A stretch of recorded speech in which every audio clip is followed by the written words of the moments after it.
This podcast is a part of the Podmania podcasting network. Check out podmania.co.uk to check out more of our great podcasts, features, reviews, match ratings and previews spanning the crazy and diverse world of professional wrestling.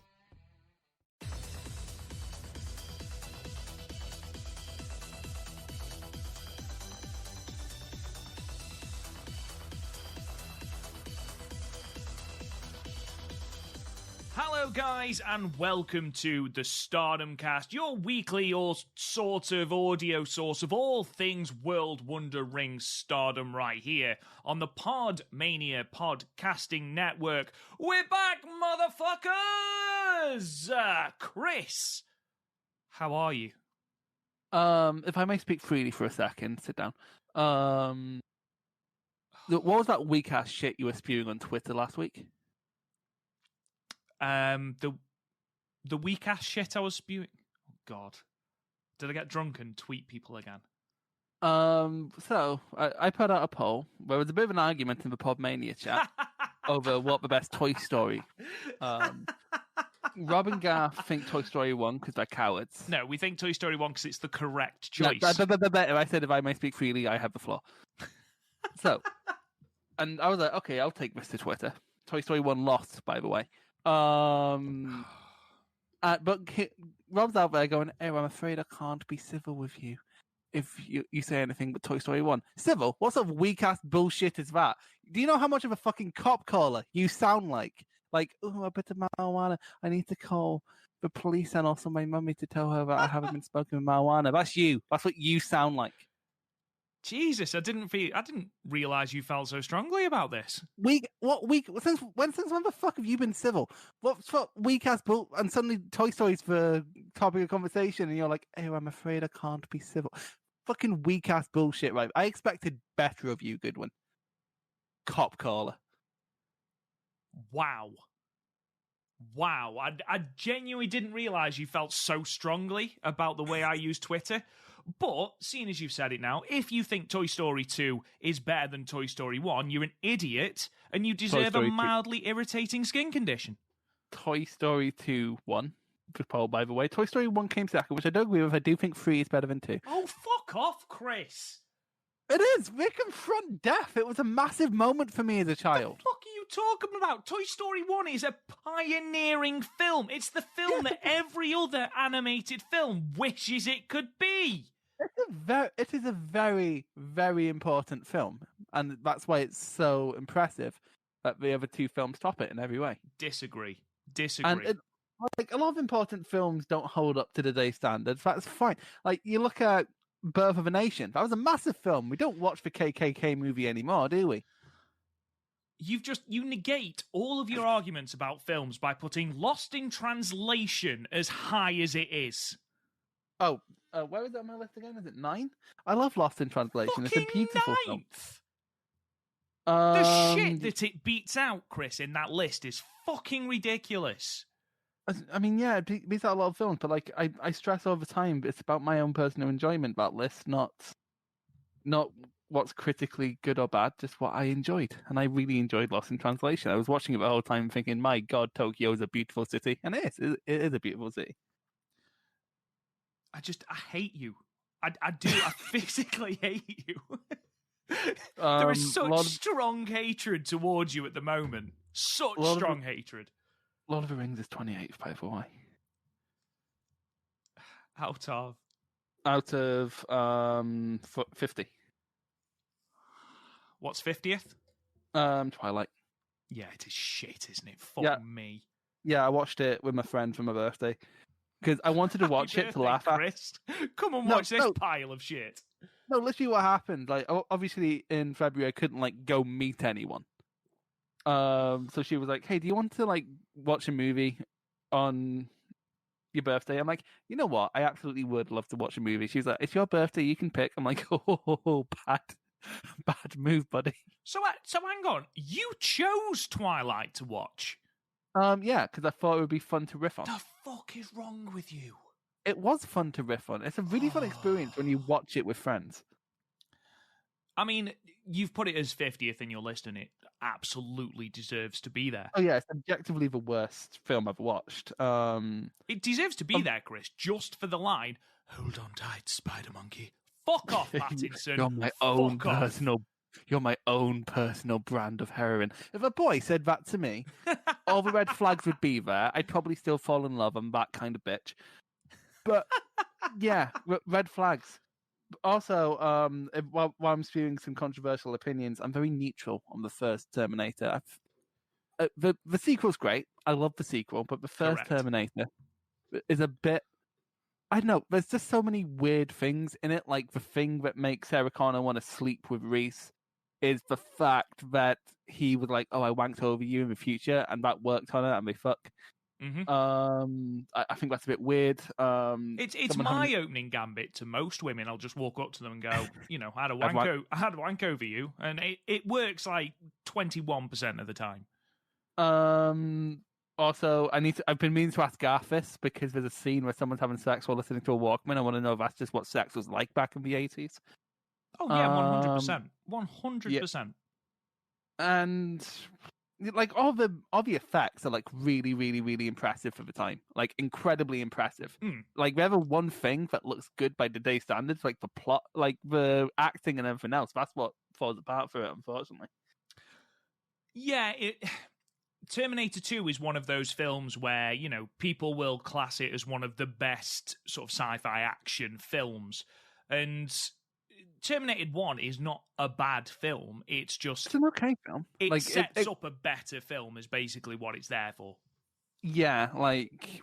if you say Toy Story, I'm going to hit you. I didn't say anything about Toy Story. I thought you were going to say it's like Toy Story, and I was about to go mental. No, it feels like an hour and a half. I think Toy Story holds up a lot better than the original Terminator. Toy Story 1 is 15th on my list.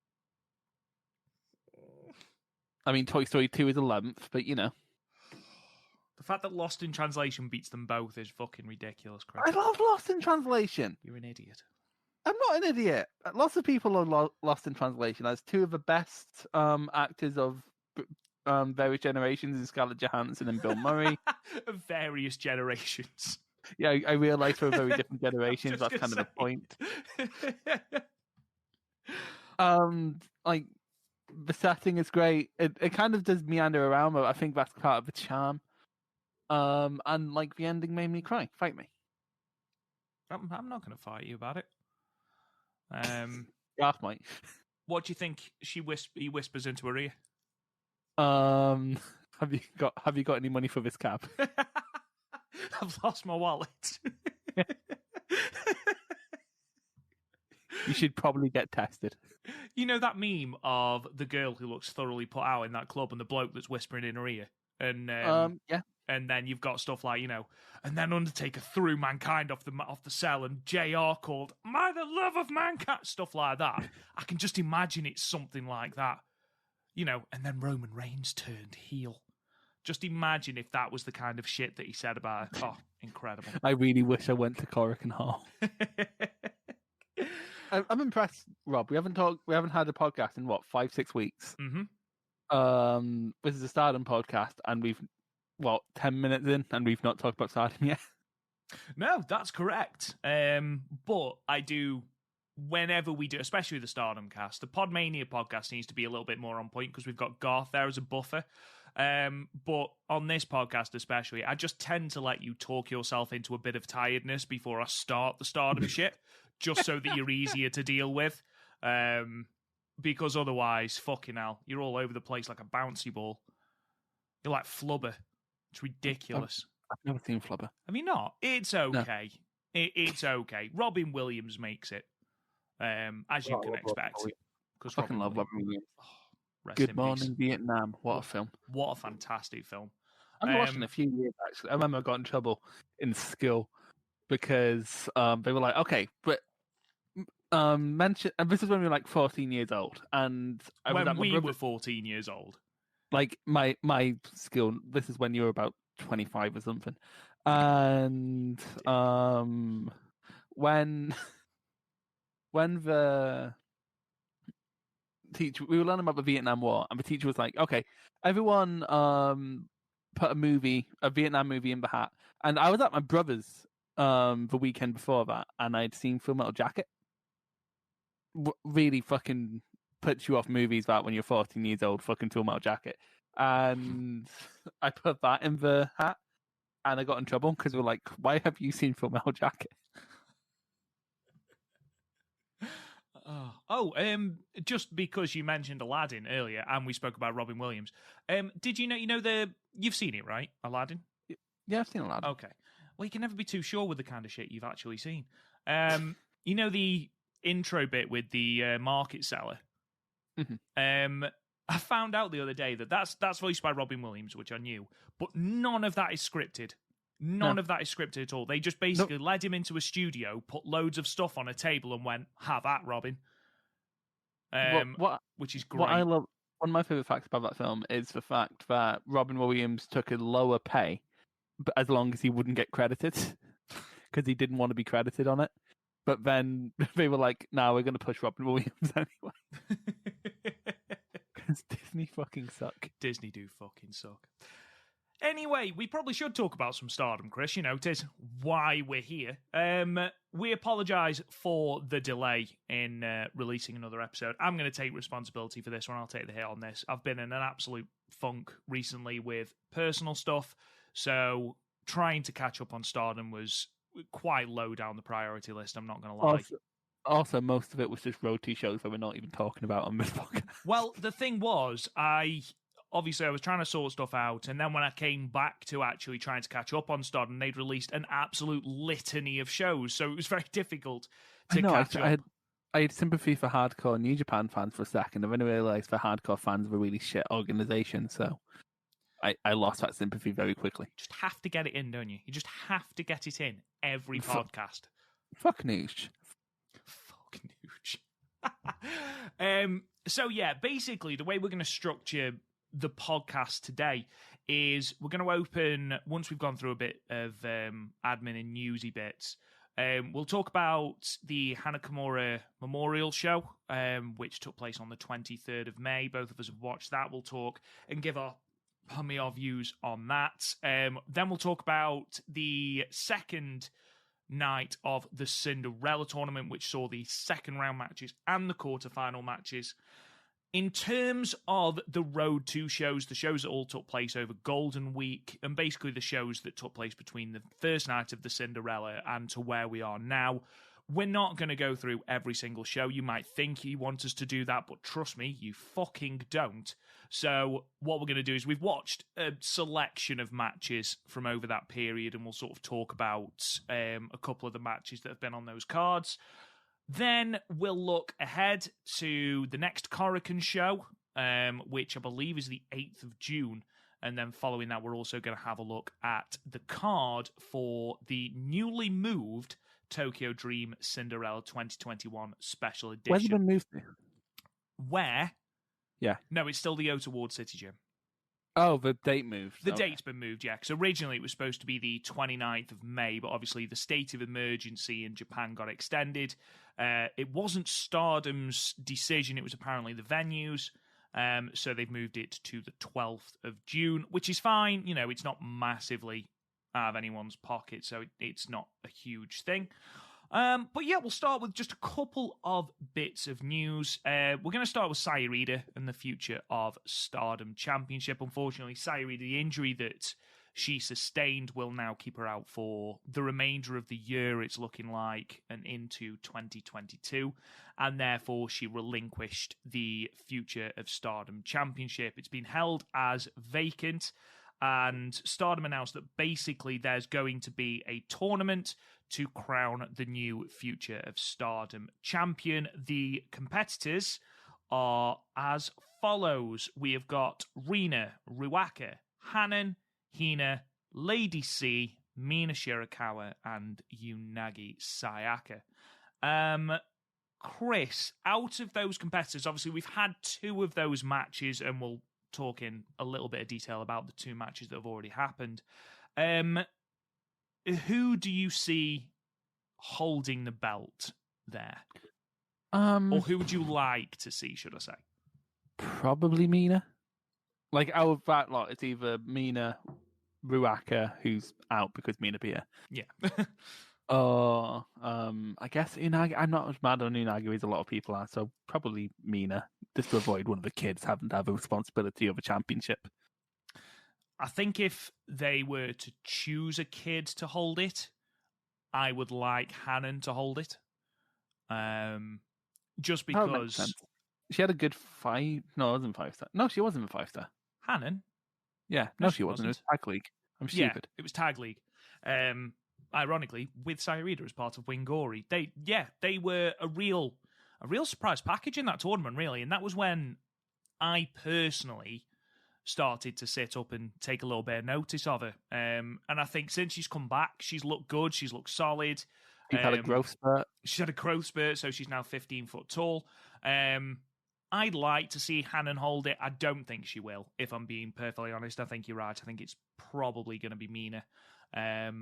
I don't think it'll be Unagi, simply because they are pushing Unagi in the actual Cinderella tournament itself. It would make sense to give the rub to Mina, especially as, Cosmic Angels are Stardom's pet project at the moment and they're trying to push him. It would make sense for Mina to hold it.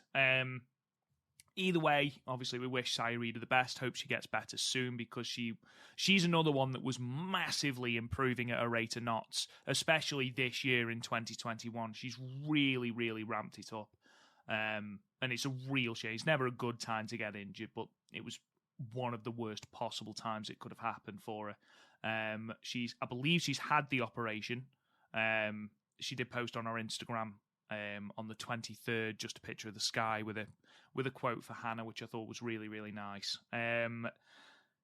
Speaking of injuries, because apparently just injuries are absolutely rife at the moment, it's been reported that Himika is going to be out for the next couple of dates. So currently, it was reported on the Twitter account that Himika's going to be absent to heal some injuries. So she's going to miss the 22nd and 23rd shows. Those have already happened.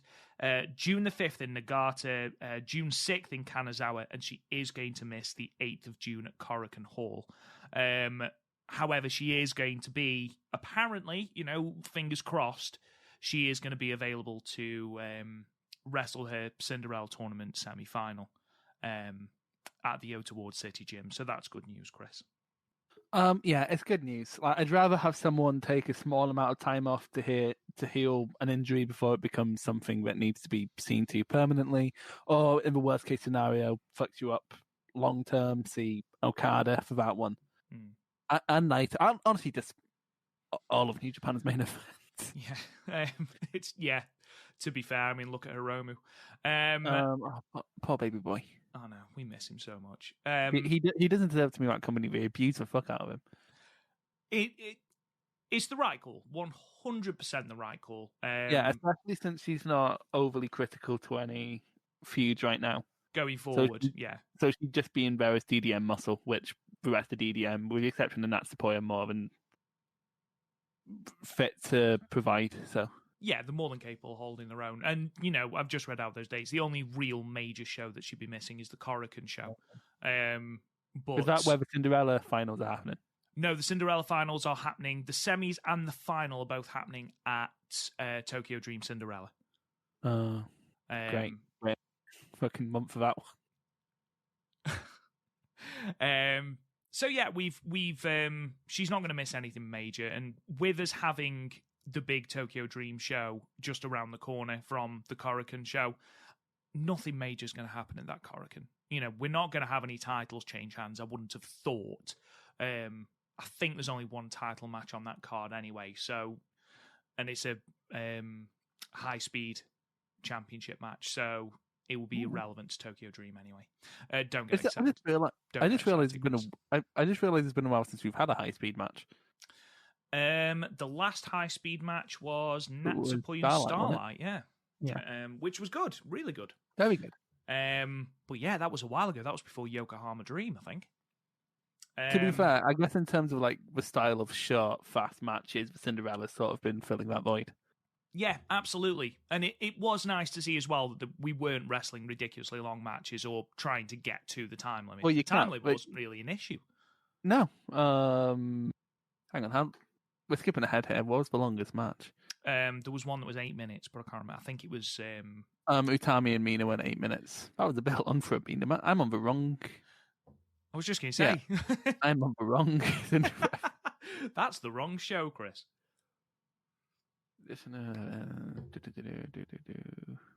Yokohama jeans. There's so many fucking... There we go. Yeah, Unagi and Shiri went, what is it with making the fucking Cosmic Angels go long? Stop it.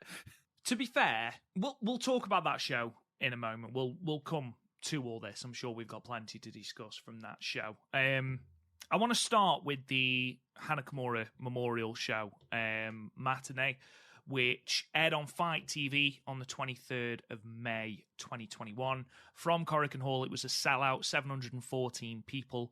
If you watched it on Fight TV, there was English commentary provided by the Ring of Honor team of Ian Riccoboni and Cheeseburger, who I must admit... World famous CB, excuse me. World famous CB, I apologise. I actually thought, considering they aren't overly familiar with the Stardom roster, never mind the wide-ranging Japanese talent that was on this show. I think they said there was something like 11 different promotions represented on this show. I thought they did. Yeah, I thought they did a pretty good job. And they know more than you'd think, because they, at the end of the day, they're both wrestling fans. Absolutely. And Cheeseburger has had several tours in Japan, hasn't he? He's been part of New Japan tours, and he's been hugely over in Japan as well, weirdly. Because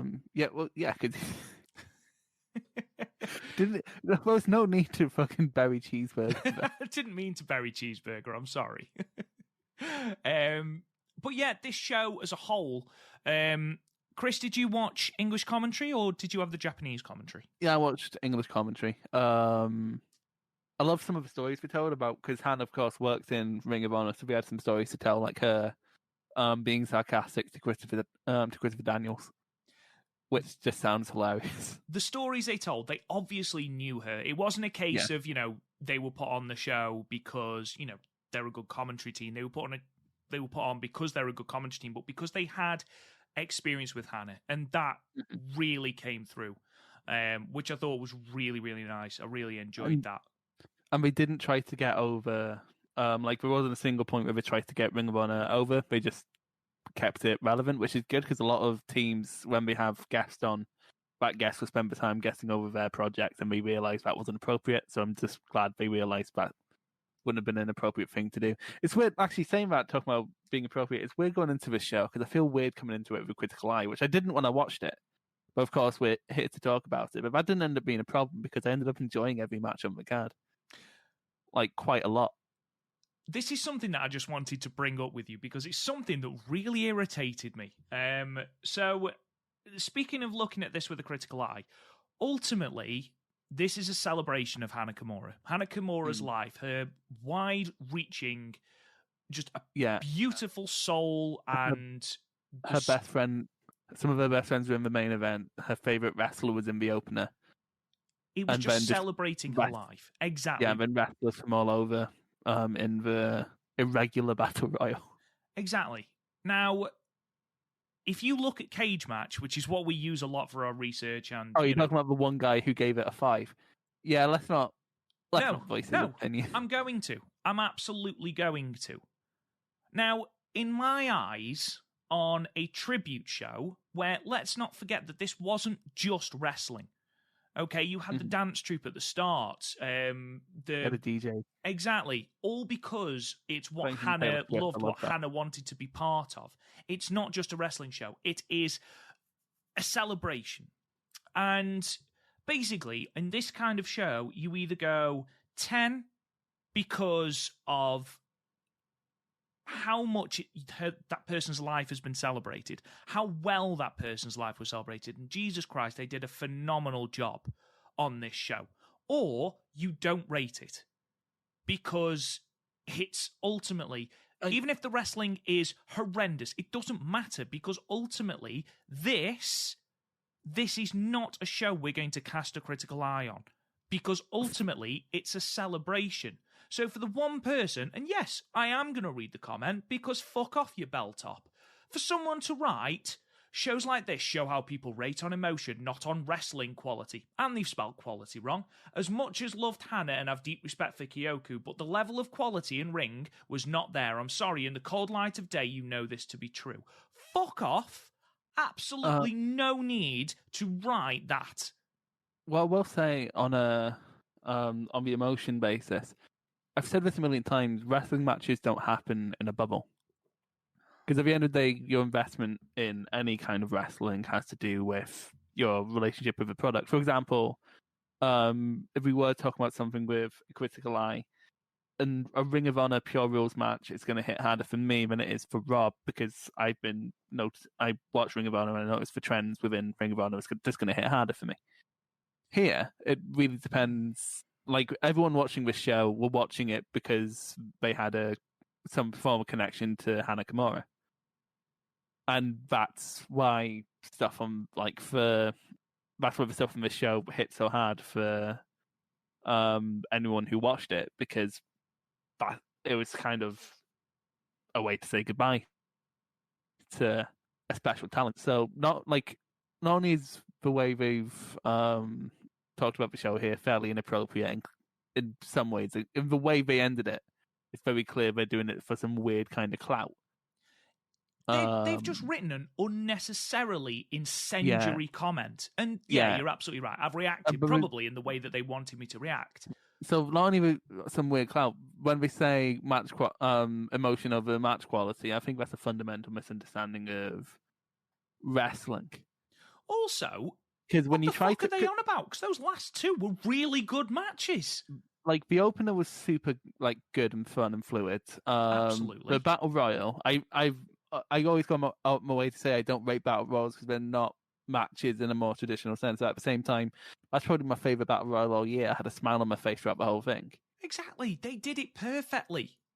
Mm-hmm. And because also I think what a lot of people end up forgetting about Hana is that she was a very comedic figure. Exactly. Like, she's a former Iron Man heavy metalweight champion in DDT, for Christ's sake. And then you have the 8-Man, which is probably my favourite multi-man all year. You have some of the best figures currently in Joshi. Just going at it hard to make a tribute for Hana, and then you had that treat that was a surprise main event. So, even as a show, in a bubble, I think this is a fun show. But again, the reason people are going to this aren't for a good night of wrestling, is to celebrate a figure. So, that person, yeah, they suck, but really, they're clearly stupid anyway. So I don't really want to give them any more time than we already have. We should probably just talk about the show. It makes no sense, because even if this wrestling was bad, which it wasn't, it categorically wasn't bad wrestling. But even so, this show is about more than the wrestling. And to be perfectly honest, Chris, as we go through this card, I'm certainly not going to be casting a critical eye over it. I'm going to say the things that I enjoyed, which I'm sure you are as well. Yeah, I have no I gave 3 of the 4 matches went on my match of the year thread. The other one, the only one that didn't is a Battle Royal, because I don't put Battle Royals on my thread. That's just a rule I have for it. Yeah. If it didn't, I would have been on there because it was a fucking hoot. It was. But in terms of I did give these matches ratings, but at the end of the day, that doesn't mean there's stuff wrong with this match. I'm just basically, I gave them ratings to help sort my spreadsheet. That's literally the only reason I gave any of these ratings. I'm not going to be saying the ratings I gave these matches out loud.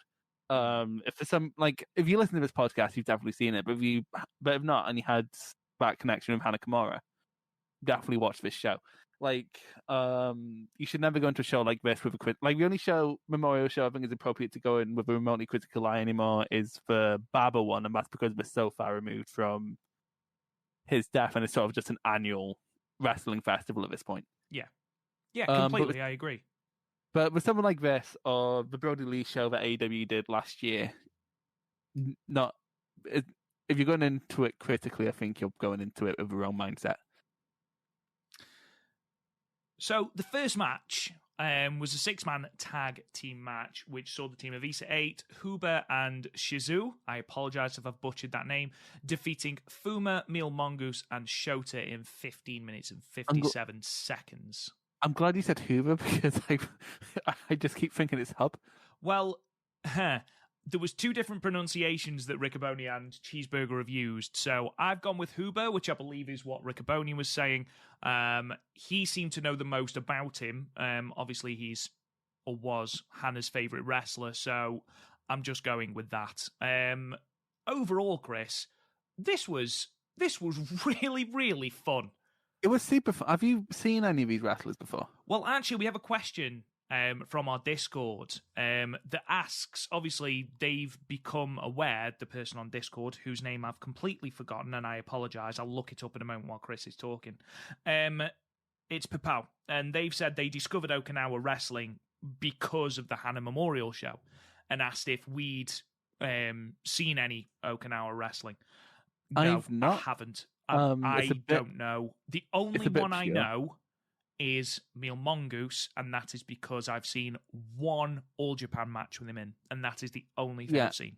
I've seen Mil Mongoose. I recognise most of these people, like with the exception of the big guy who I've forgotten the name of.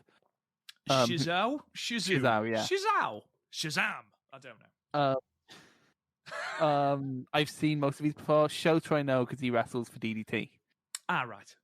He wrestled, if you want a Shota recommendation, he wrestled Yuki Ueno in January for the Universal title. I'm in. This makes me interested in seeing all these guys because well, that's obviously not the mindset we went in for. They all made a great account of themselves here.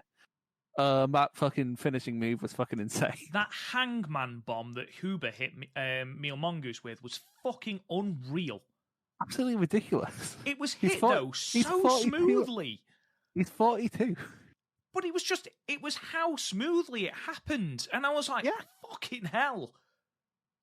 Jesus. Yeah, I mean, there was high flying. There was really intricate mat wrestling at the start that actually had Cheeseburger saying, we should bring these over to the Pure Division for Ring of Honor. So some of the lucha-inspired stuff was really good as well. Really good. Really, really good. This did play like a one of the sort of the touring Dragon Gate matches when we go somewhere that's not Dragon Gate. Mm-hmm. It sort of played off a bit like that, which is great because it's a fucking fun ride the whole time. There was no point where the match really slowed down. Like I didn't take notes for this for this show in general, but if I was taking notes, I wouldn't have been able to keep up. No, but even like the little comedy bits between Fuma and Shizou or Shazam or whatever the hell his name is, that wasn't too drawn out. It played into the match and it was fun. You know, you had Shota. I like his style because they said Eddie Guerrero inspired on commentary. Which, to be fair, I've had an inkling towards in a while because of how he dresses. But like, I love his sort of sleight of hand stuff, like the quick roll-ups. He looks the spit of Chavo Guerrero. He kind of does, doesn't he? He looks the absolute spit of Chavo Guerrero. I don't think the bandana helps. Yeah, this is just incredibly fun. Everyone had their roles clearly defined, and Hannah's favorite wrestler got the pin. So all the right beats in this one. 100%. I gave this 3 3/4, Chris, just because I really enjoyed it. Yeah. Again, I'm not going to say any ratings I gave out loud because they're not important. If you really want to know, you can look on the Match of the Year thread. You keep plugging that thread, Chris. I'm not plugging it. We then followed that with the Irregular Battle Royal, which, as me and Chris have already said, was tons of fun. It was won by Ram Kaicho, which I'm sure a lot of people are familiar with. She's the one with the makeup. But is the best way for me to describe it. He was the shortest competitor in this match. He's like 4'11" or something. Yeah, it became really obvious when a couple of people came in. When Masato Tanaka came in, it became really obvious how small Ram was. Yeah, when she was standing between Tanaka and Shima. Yeah, exactly. And Shima's not massive. No, we'll say all the like surprises in this were funny. Like you had zombies coming out with Andras, Miyagi. You had Lingerie Muto, Lingerie Muto. who is my new favorite wrestler. An absolutely amazing Shining Wizard. But he threw a better Shining Wizard than Muto has thrown in years. That was great. You had Hakushi coming out. Yeah, Shinsei Shinzaki, Hakushi. Yeah. Without his tattoos, though, Chris. What the hell? He didn't have the stencils, probably, or something. Are you telling me those tattoos weren't real? What? What's the fuck? We had Super Delphine coming out. Always great to see Delphine. Love Delphine. I'd forgotten that he was even a thing. And then when he came out, I was like, I'm sure I recognise him from somewhere. And then it was like, oh, Jacob. And it was because you told me to watch. Was it you? Someone told me to watch the final of the 1994 Super J-Cup. Delphine and Liger. Yeah, and that was where I'd seen him from. So I was like, I'm sure I recognise this name.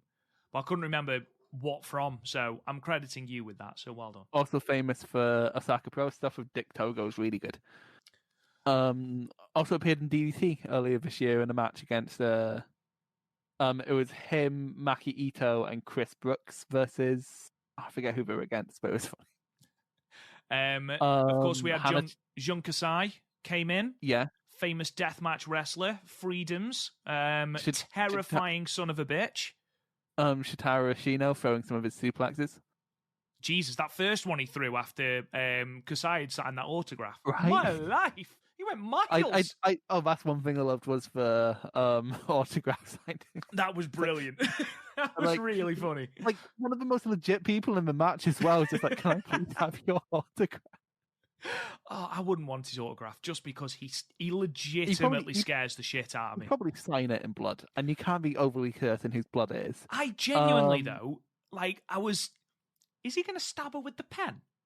Because he held the pen for a bit longer than the actual autograph. I was like, surely he's not going to stab her in the hand with the pen. Surely. You had Sakura Harata. I probably seen it. Sakura Harata coming out as Hana. Yeah. Which led to a funny spot of everyone trying to beat her up for being disrespectful and getting one of the mask guys caught in the middle every time. I enjoyed. By the way, very quick, a Kodama.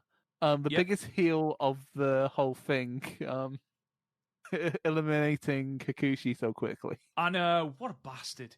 And then Shima coming out and doing a fucking cane. And it's funny because they were trying to name where Shima was from, and it took them a while to remember that he performed for Gleet. For Gleet, exactly. Which is a thing, Chris, and I don't know if you're ready to accept that yet. I've already admitted it. People thinking that's old news, buddy. There was some really nice moments. I thought Masato Tanaka coming out was great. I thought, obviously, Jun Kasai coming out was a big shock. Shinzaki coming out, it was overall, it was a really, really fun battle royal that didn't take itself too seriously, and basically, it celebrated that funny side of Hana, which you mentioned before, Chris. Ultimately, she was, everyone that spoke about her said she was full of laughter, full of fun, and this really embodied this. So overall, a really fun half an hour that really does fly by. Which... Yeah, I didn't realize this was half an hour until I put on the cage match. To be honest, to have a battle royal that isn't the Royal Rumble that can actually fly by, because both me and you, if you compare it to the All-Star Cinderella one, we hated that. We hated that. But if you compared it to this, it was straight away, it was comedy, straight away. It didn't rely so much on Joshi references that went over our heads. It never professed to be anything else either, did it? Yeah. Which is good. We then go to what was supposed to be the main event, which was an 8-woman tag team match with Asuka from Seedling, Miyamoto, Natsupoi, and Syuri, defeating the team of Tokyo Cyber Squad's Death Yama-san and Konami, and Kagetsu, and a surprise return for Hazuki, which was really nice to see. Wasn't Hazuki meant to be someone else and then they had to pull out? I don't know. I don't know if it was ever announced, but I know that Hazuki wasn't announced, basically. Mm-hmm. Yeah, very quickly. Have you seen Asuka before? I have, yes. They're great, aren't they? Honestly, I've seen her in 2 matches and she's been tremendous in Oh, both. Clear up. Pronouns for Asuka are they, them, they're gender fluid. Thank you very much. They are tremendous. Yeah. I've seen 2 matches with them in, and they were tremendous in both. So yeah, can't fault them at all. Yeah, they're fucking great. but they always stand out in six mans like we did here. Like we have one of the best moonsaults to the outside going. Yeah. It was so nice to see that. It's weird seeing the Oedetai dance again because the show I started with Stardom was literally the show where they lost the dance. Like my first ever Stardom show was Queen's Quest versus Oedetai. If Queen's Quest win, Oedetai have to give up the dance. If Oedetai win, Queen's Quest had to give up the masks. Well, I was robbed of Hazuki because my first Hazuki match that I saw was her retirement match. Yeah, and then Kagetsu was gone a month later. And then Kagetsu was gone a month later. So at least I got to see some Kagetsu matches. But I mean, here, we are lucky because you look at this time last year, and we were super down on Oedetai. We weren't the only ones. And thankfully, Oedetai have started to pick up a little bit. They are genuinely quite insane. Tora seems to have grown into a role. But seeing Hazuki and Kagetsu here, it made me realise how much I missed them. Yeah, and I loved the little touch of the TTS colours on the Oedetai gear. Yeah, it was really subtle on Hazuki's, wasn't it? It was really nice. Yeah, and I do like the coincidence that the former TCS members were just so happen to be in Oedetai right now. I also love when Jungle ran in. I enjoyed that. I did enjoy that. Just running in, yes, sir. And then Konami's like, wait, I'm a heel. Get out of me. Well, I did think that when it happened, when they all stood on whoever I can't remember exactly who it was, and they all did the yes, sir, and I was like, I'm sure they're not just going to ignore. And then Konami threw her out, which I thought was really good. You do have to be careful with Jungle, though. She is a way off recovery yet. But otherwise, a lot of people sort of paired off. Sort of, obviously, Konami and Shuri paired off. Natsupoi spent a lot of time with Death because high speed. I say they paired off, but then sort of Asuka was going after everyone. Yeah, but Asuka didn't actually spend as much time in the ring as a lot of other people, and that sort of, we find out why that is afterwards, but... But, yeah, this match was just incredible fun. Like, they just kept going. I liked... Well, one thing I did like was Kagetsu was smiling the whole way through. Oh, yeah, like 100%. She massively enjoyed being there. That's so Kagetsu. Like, even when she's doing something fucking sadistic. I liked Asuka getting the big win. Yeah. It didn't bury anyone because it was a roll-up reversal, but even so, And can we just say as well, Hazuki especially hasn't wrestled in 18 months. Yeah, didn't lose a step. Didn't lose it. Her and Kagetsu were doing fucking suicide dives. Hazuki was moving as fast as she was when she was full-timer.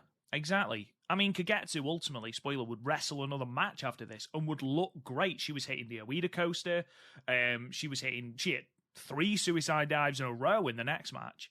So she hasn't wrestled, yet hasn't lost a step. And they said on commentary, like, she could walk back into any promotion. And I've got a little bit, actually, that I want to talk about after we've reviewed this.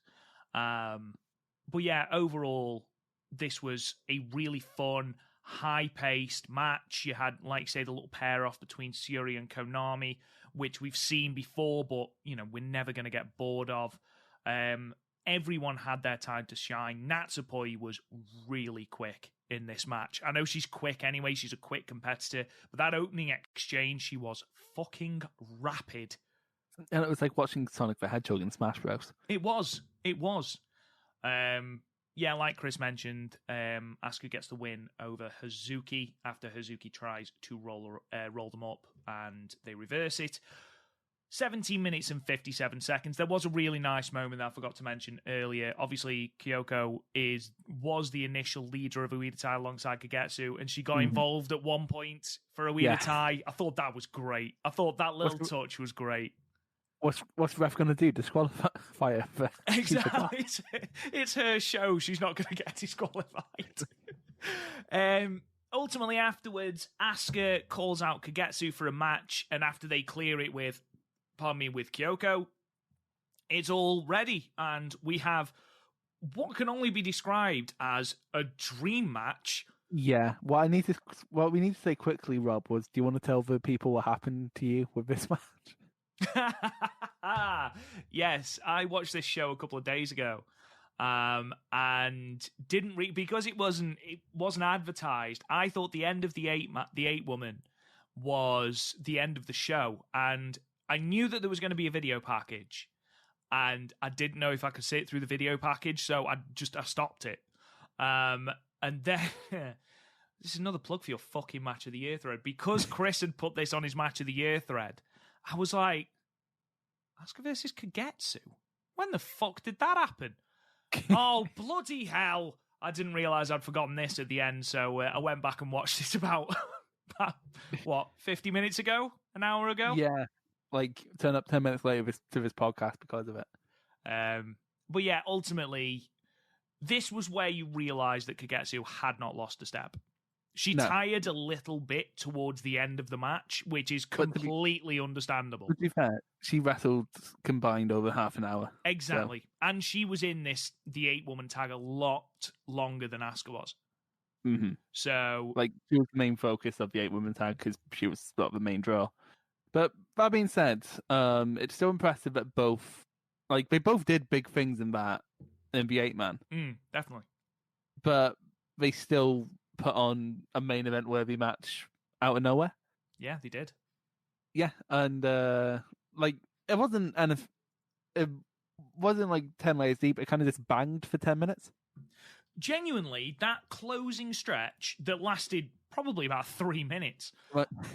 Where they just hit each other with fucking everything was great. It was great. It was like the end of a Fire Pro match. It was. It was a great closing stretch, and it just made me want to see Kagetsu again.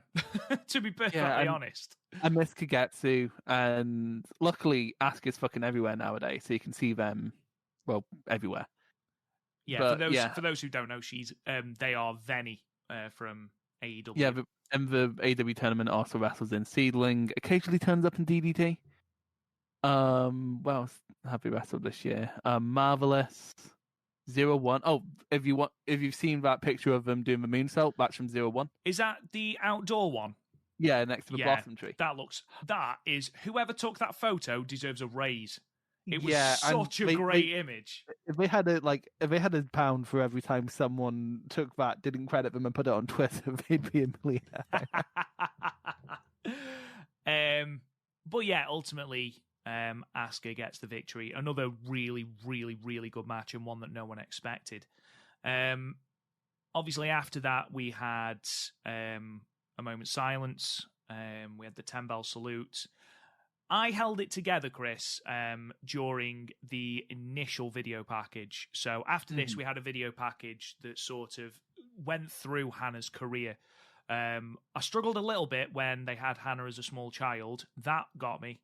But I was okay throughout the rest of the video package. And then they had Kyoko in the ring with the picture of Hana. And in the corner, they had the gear that Hana had designed, her brand new ring entrance that she'd designed before her death, that she'd basically commissioned to go and get done and made. And they had that in the corner of the ring, and just that. And then they cut to Jungle, who was doing the 10-bell salute on the 10-bell salute on the ring bell, and she was just in pieces.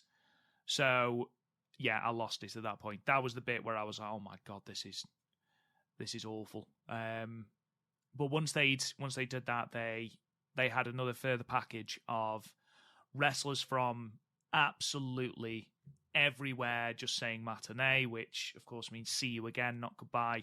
And you had everyone from Tajiri to Hikaru Shida to Kenny Omega to Keiji Muto to Keno to a litany of Joshi wrestlers. And then obviously it ended with Kyoko. And that was where I turned it off because by this point I was in floods.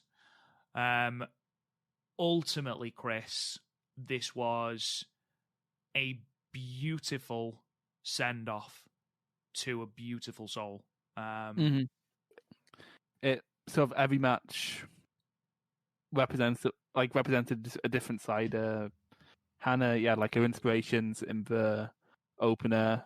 A great send up to how comical she was as a person in the Battle Royal, and then some of her best friends and opponents in the main events. So, and we had little nuances, little tributes throughout these matches. You had Hazuki doing the boot through the ropes. You had Kagetsu trying to win the main event with the Hydrangea.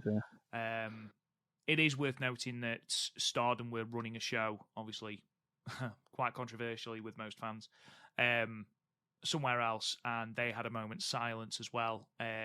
And Mayu, who had a singles match with Julia, also locked in the Hydrangea as a tribute as well. So there was tributes throughout the Stardom show as well.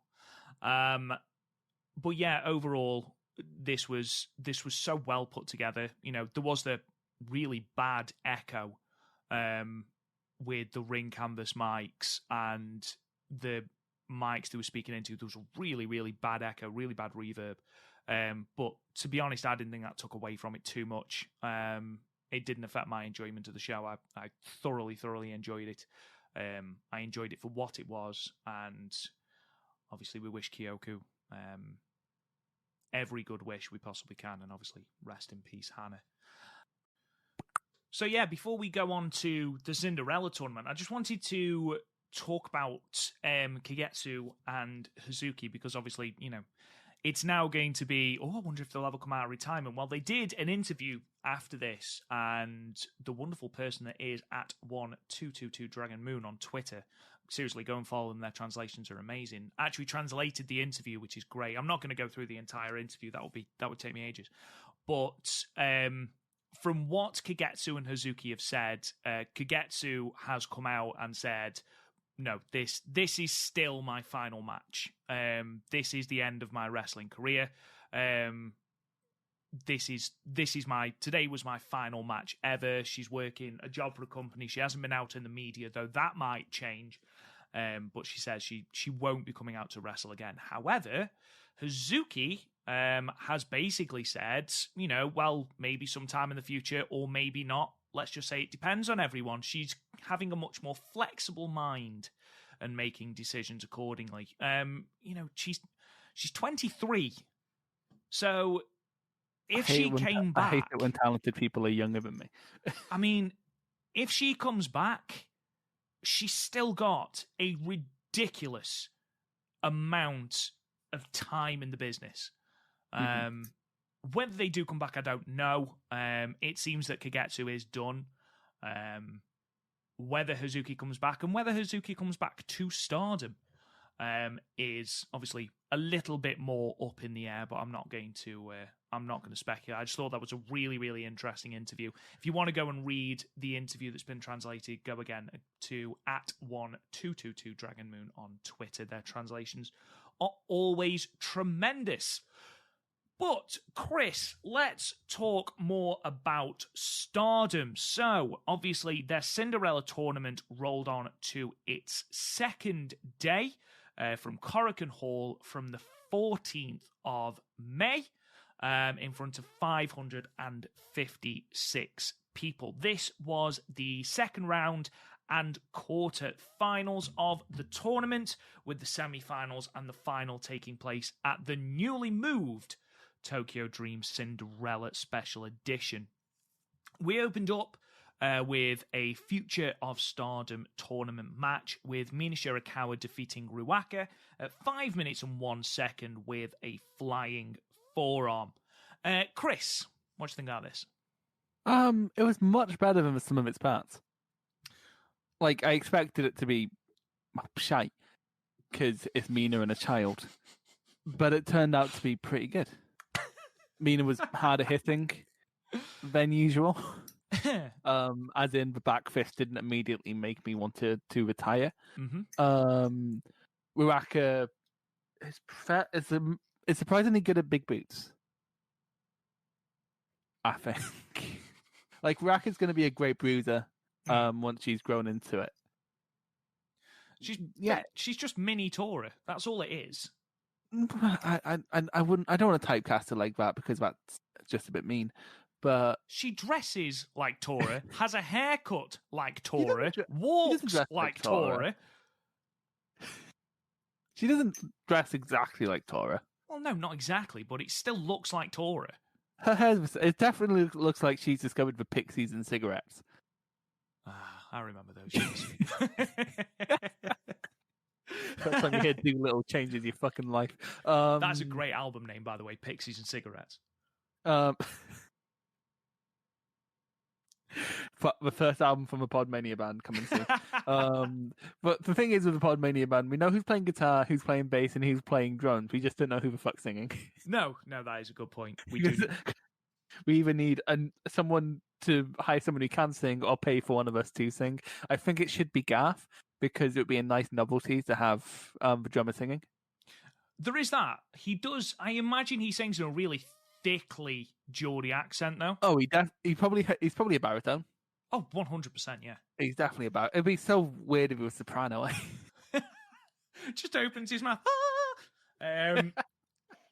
I mean, yeah, I actually quite enjoyed this match for what it was. Mina continues to look crisp, growing every time she's in the ring. Her offense has become considerably better in the time she's been in Stardom. Ruaka continues to grow in the heel role. I think she suits being a heel. It suits her offense a little bit more than being a babyface. Like I said, that being that bruiser. I gave it 2 3/4 stars. Mina goes on into the tournament, which I think is a surprise to no one, Chris. No, it wasn't. She wasn't going to be beaten by a child. And again, it's probably going to be Mina and a child in the final, unless we do Mina and Nagi. God, that would suck. It'll be an interesting dynamic. Yeah, it's very rarely you see two drowning fish fighting. We then had a 4-way match, Natsupoi defeating Hanan and Lady C and Tam in 5 minutes and 17 seconds, and we had a 6-woman tag following that. A Wii Tai team of Fukigen Death, Konami and Tora defeating the Queen's Quest team of Azumi, Hina and Momo in 5 minutes 11 seconds. Momo got buried. Don't start. I hold nothing but contempt for people who keep going, Momo's buried. I'm sick of seeing it on my timeline. If Momo's so good, if I was Momo and I was so good, I just wouldn't lose because I'm not a loser. Wow. Shoot on them, brother. We moved back on to the Cinderella Tournament then. Second round match with Saya Kamatani defeating Starlight Kid at 7 minutes and 12 seconds, reversing a pin. Chris, what was your opinion? Fucked so hard. Oh my god. It was so good. It was. I can't disagree, mate. I thoroughly enjoyed this match. Much in the same way the Momo match was, it was just a 7-minute finishing stretch. Mm-hmm. Like it could have ended at any point. It's basically a high-speed match, but with the added element of you can win by going over the top rope. They started doing lucha shit and then just started wailing on each other. So there was still a sense of escalation, despite the fact they started at 1,000,000 miles an hour. They managed to get a win out without making either person look weak. Turns out you don't need half an hour draws to do that. Stardom. So good. So good. Up to that point, it was the best match of the tournament so far. Yeah, there's definitely not a lot to say though, because it kind of just fucks. Well, they had a little bit of history, obviously, with Saya having beaten Starlight in the 5-star the previous year. It was a really energetic, athletic opening. There was ingenuity from both competitors. You got a really cool transition from Saya to get into the Muta Lock. Starlight Kids did a really cool move to get into the sliced bread. There was a callback where she was just sort of flipping around the ring. Just flipping around the ring to find a corner. Yeah, it's literally, oh shit, I'm in the wrong position. Okay, this is how we're doing it. Yeah, exactly. They didn't like that. I thought she was doing with Destino for a second.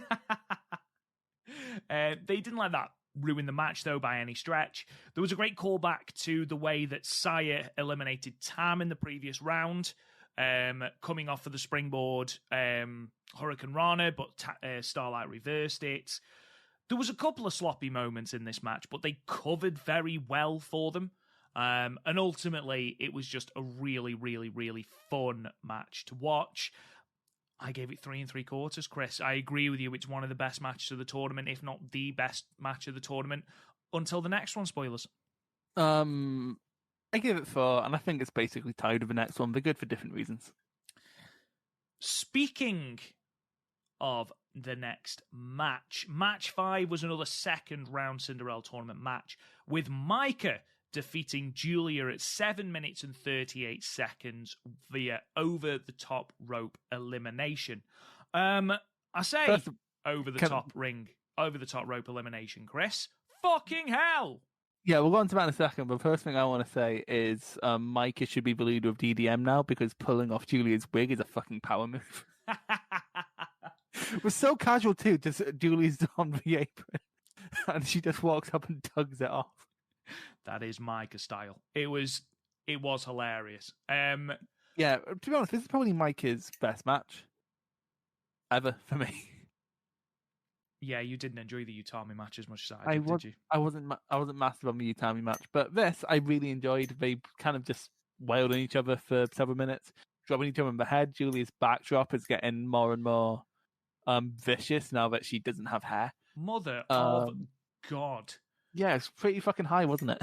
There was this one, and then there was one in a match that we're going to talk about later on. Fucking hell. Yeah, no. It's like, oh, you have a neck. I resent that. And then there was a moment as well that Micah is hanging off the top turnbuckle. Yeah, and she just straight up bumps onto it. Like, hell. on the back of it. Yeah. Julia and just straight up stomps her. Yeah, and that's basically how it ends too, but with Micah to Julia. I don't know what on earth they were attempting here. Were they trying El Generico's ring post brainbuster or something? You know what would have made this better? Is if just before Micah fell, no, just before Julia fell, rather, Micah just went, "Long live the king." Goes full Lion King. Yeah, and then very suddenly the entirety of Oeditai just stomped through and trample. Yeah, Micah looks like she's going for a brain buster, and then I don't know whether she slips or if she hasn't got Julia right or whatever happens, but anyway, she drops her head first on the turnbuckle, splits her head open, and then just fucking belts her off the ring apron with a kick. Julia needed 5 stitches in her head afterwards, apparently. But yeah, this was hard hitting. It's the confidence in Micah. Obviously, you've got, these two have never faced off in singles competition before this. Micah's baying for blood after her and Himika's loss at Yokohama. Julia says if she wins, she's going after the white belt because she wants a belt back. But it was especially to begin with, Micah was out wrestling Julia. And I thought that was really cool, this newfound confidence that Micah's growing into with every match. And, Julia is the undisputed at the moment top of DDM.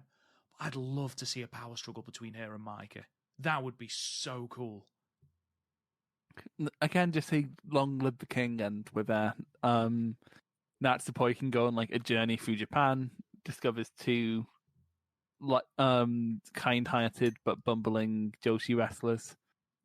There's more to see than can ever be seen, etc., etc., etc. People call it the best Disney movie ever, when in reality it's not. Aladdin is.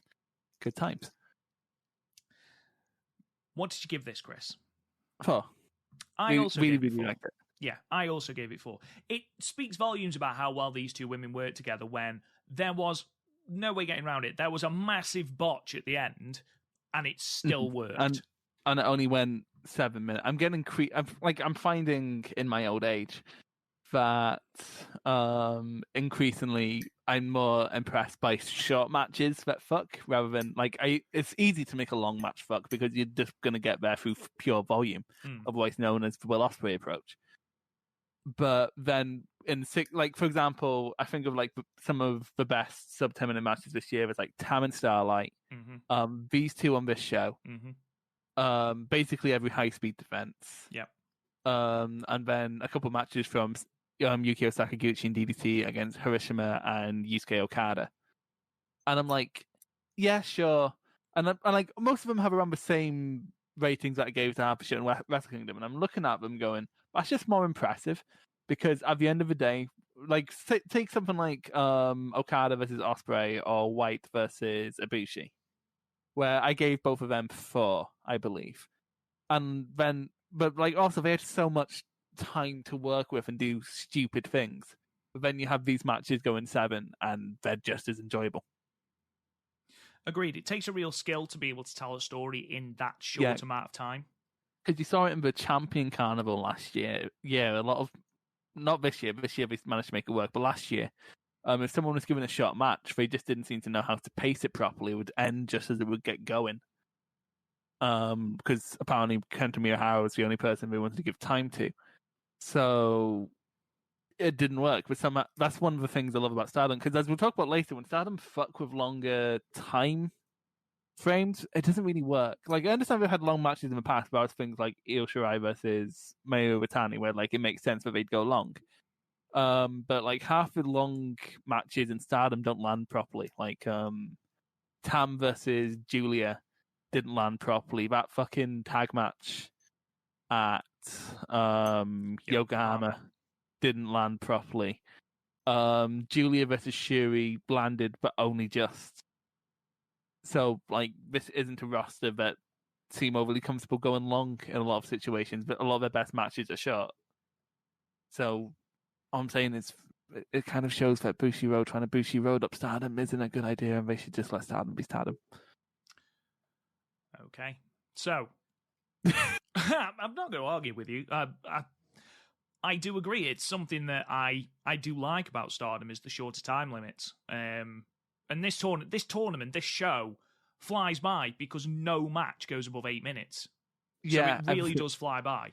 It's just a really fun match. It would have been like more fun if this was part of like an actual fucking one night 8-man tournament. But you know, we can't have everything. We can't have everything. I'm sorry, Chris. Well, we can. It's just they don't like us anymore, Rob. They don't like us anymore. We're not coming back. They're not going to get cigarettes, Rob. They're in Tahiti. Wow, Jesus. Match 6 then, Cinderella second round match with Syuri defeating Utami at 6 minutes and 17 seconds via over the top rope. This is a prelude to what we assume is going to be the main event of Tokyo Dream for the red belt. Yeah, and as such, it was kind of just there. Well, like it was there to set up their dynamic, and most of this 6 minutes are filler, and then the ending was really fucking good. Well, the ending was great. Jesus Christ! It's the only match, really, especially on this show, where they still opened as though this was a match with no time limit. Yeah. All the other matches with the Cinderella Tournament time limit wrestle a quicker style, especially initially. You know, they go hard. You know, look at the Mayu versus Himika match. And they're working to get people over the top rope as well as going for pins. Exactly. And if they're going for pins, chances are it's a flash pin. But here they started with mat and chain wrestling, which is what Utami and Shuri do, which I get, but also that was really annoying. I found that really annoying last year when Utami and Micah did it, because it's like that's not. It makes for a good match, but it doesn't make for a good Cinderella match. They've used it here as a prelude for me, and you know they're two competitors that don't want to give too much away in terms of their future match, so it actually makes sense if you think about it. Yeah, no, I'm not blaming this match for not giving a ton away, seeing how we're running this match in a bigger venue soon. But also it did mean this match suffered again, with the exception of the ending, which was a German suplex on the apron, which I don't know if you know this, Rob, is the hardest part of the ring. I've heard rumours that it is. Yeah, I knew this because, not to brag, I DM William Regal sometimes, and he informed me that it's the hardest part. You and Willie Reeks. Yeah, big old like I was like, Willie hey man, Reeks. yeah, I was I just messaged him when I was in Blackpool recently, and I was like, hey Billiam, I understand you have a show tonight, but want to meet up at Westminster, and unfortunately couldn't. But we chat on the regs, me and Billiam. We mostly talk about Doctor Who. So yeah, obviously. This does escalate to a fucking great closing sequence. Like you mentioned, Chris, that released German suplex Utami hits on Syuri on the apron. Fucking hell.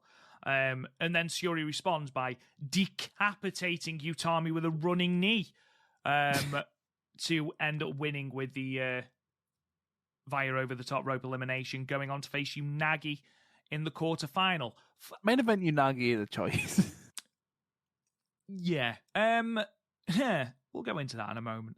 I gave this 3.5, Chris. Did I rate? I forgot to rate. Just go with mine then. Fuck it. Just go with mine, Chris. Just say I'm right. Go on. Say I'm right. If I had to rate on the spot, I'd probably go a bit lower. I'd probably go 3.25. You're just being a cunt on purpose. I'm not being a cunt on purpose. Why are you being a cunt on purpose? We have very distinctly different rating styles. We do. Match 7 then, the semi-main saw the first quarter-final match with Himika defeating Mayu Iwatani at 6 minutes and 14 seconds via over-the-top rope elimination. Mayu has a bye into the quarterfinals because Rina withdrew. Now, I can't actually find why she withdrew, but she has got a return match, so it's all good. She'll be fine. Thank God. Yes, Chris, this was a fucking mess. Like, I want to tell you take Mayo out early, which makes sense, but then it didn't count. And then she gets thrown over the top anyway, so what did this achieve? And then, like, the stuff with it in the match, I completely forget because I was too busy being confused of why Mayo's still in the fucking match. I understand why I would say attacking, we're still feuding with stars. Yep. But also, why did you have that and then not have it factor into the It's a choice. It doesn't make any sense. And like I'm fine with this particular match being an angle match because it gets Himika through to the next round and it gets Heat on a tie while also protecting May. It would have all worked just fine because we say this a million times. Despite the fact you often get good matches out of them, Stardom tournaments aren't completely about the match quality; they're about the tournament itself. So this would have been great, and also the Heat on a tie would have been big because, like, you're besmirching a prestigious tournament. Only it's not about prestigious this year because they fucked up the format. But then it didn't play into the end. It's a mess. It's a fucking mess, and I don't know how we fucking got a positive score in case match because it's a mess. Oh my god! Like, I'm not being funny. My fucking personal life is less muddled than this. Jesus. Yeah. Basically, the way that I see it, I mean, Oedo run in twice. The first time they eliminate Mayu, it's not an elimination. They restart the match. The second time they do it, it is an elimination. The referee's like, I can't. I need to get home. Can't be fucked with this. Now, I need to get home, lads. My niece has a violin recital. Yeah, wrap it up, guys. The only thing that I can think is that the first time it wasn't Himika that actually did the elimination. It was a member of Oedo, whereas the second time, Oedo caused the distraction, but it was Himika that eliminated Mayu. That's the only thing I can think. But why they needed to do it twice, I don't know. I think this match would have banged more, hit harder if they just had that first elimination be the one. Yeah, absolutely. Absolutely. Because this match ultimately was there for the post-match, where Oedo continued to beat up stars until former high-speed and artist champion Koguma re-debuts as Stars' newest member, which was a really nice moment. We sort of guessed it was going to happen anyway, but to have it happen was great. Tora calls her fat because that's apparently what people in Stardom do now. I didn't get the chance to rant about the Julia Momo stuff because I fucking hated that too. Why is this our new de facto thing? Well, you're fat. You can talk. Oh, just stop it. Just stop it. Having a high-speed person re-debut might be a good idea now that they're looking to move Kid up a bit. Absolutely, yeah. So it gives a new dynamic to Stars. Also, Stars was like basically 50-50 children. Well, there was only 4 members of Stars. In fact, there's 3 members of Stars. Mayu, Starlight, Hanan. Yeah, because Ida's gone. Def got stolen. Jungle's injured. Jungle's injured. And Ruaka left. Rena left. Yeah, 2 of the kids fucking. Well, they do need someone. They do need someone. And then Cosmic Angel, and also Cosmic Angels happen. So Stars are kind of, people just got realizing the Stars are like boring. They went from being instantly too big to instantly too small. Yeah, like where they had that fucking weird 3-headed dragon of Tamarisa and Mayu to. Jesus Christ! It's basically just a clubhouse with Mayu and Starlight at this point. Oh, it would have been incredible. And it's happened so gradually that I only just realised that it's happened. Like at first it was Tam and Mina leaving, then it was the kid. Like it's just happened so like you know when you have like a D&D group or whatever, and then gradually so many people drop off. It's basically just you, a couple other people in the DM, and you're like, huh, it's really dropped off. I wonder what happened to Spartacus. Just going back to the in-ring action, I know that the Are We the Tide run-ins, were a little bit nonsensical. It made sense storyline, but, just do it once. There was some decent action that we can talk about. I mean, Himika, fucking hell, that JP Coaster Psycho Driver thing where she drops May right on the crown of her head. Like, Jesus Christ, May, why do you do this? I think I'd prefer it if Himika did the Burning Hammer, just because I like shouting Burning Hammer. Well, I just don't want Mayu to land on her head anymore. I don't know how long her neck can stand it. I'll be honest with you, I'm kind of numb to it at this point. But then she followed it up with a fucking vicious powerbomb. Like, yeah, it was like a proper like Kevin Nash, I don't care where you're gonna land powerbomb. Yeah, it was. But yeah, ultimately Himika progresses to the semi-finals. It's fine the way they've done this. I just wish they'd done one of the Are We the Tide run-ins, not done one, not counted it, and then them do it again. It kind of just diluted it. It diluted it when it does actually happen. If it's already happened once in a match, your match is only 6 minutes. It's diluted. Just do it once, and that'll be fine. We then move on to our main event, which is another Cinderella quarter-final match with Unagi Sayaka defeating Syuri at 8 minutes and 40 seconds via over-the-top rope elimination. Go on then, Chris, because I know you're desperate to talk about main event Unagi. It's a bit of a choice. You see like a big Hurricane card for one of your 2 biggest tournaments of the year. And you're like, you know what we're gonna have like advertised as like the big match. It's gonna be like our biggest match of the night. Unagi, that girl who's had like maybe 2 or 3 good singles matches. Her, yeah, that makes sense. It makes perfect sense. The booking here is flawless, Robert. There's nothing wrong with this on a conceptual level. Nothing at all. Nothing. Stardom's perfect. I don't know what you're bitching about. I didn't mind this match, to be fair. The match was fine. I didn't mind it. It was too long, though. It was too long. It's weird saying about an 8-minute match, but like Unagi's shit kind of gets old after 5. Basically, you had Unagi who basically jumps the bell to attack Syuri. And I was kind of hoping that Syuri, being who she is, how like some people, how some people can just drag urgency out of people. Like Minoru Suzuki is a perfect example of this, where he can drag urgency and intensity out of you. Like he managed to drag it out of Sanada, which is hard. Yeah, like I don't think he's ever felt an emotion other than meh. Which is coincidentally also my review of most Sanada matches. But within that, like Unagi wasn't hitting harder, despite the fact Shiri would have definitely allowed it. She was hitting softer than usual. Like I think on the last podcast, I was noticing some of her offense was looking good. Not in this match. All the good parts of this match were Shiri. She really fucking bumped through her at the end off the apron. It was fine. It was fine. Like, it was inoffensive. I'm not going to rant about it. On a conceptual level, this match is flawed because why is he not... Because Unagi getting a run through the Cinderella would have meant a whole lot of the fucking ton more if it was done over 1 or even 2 days. Because that run can then be condensed. But right now, the run is kind of going a bit unflagged because we're going a month between these fucking Cinderella Tournament shows.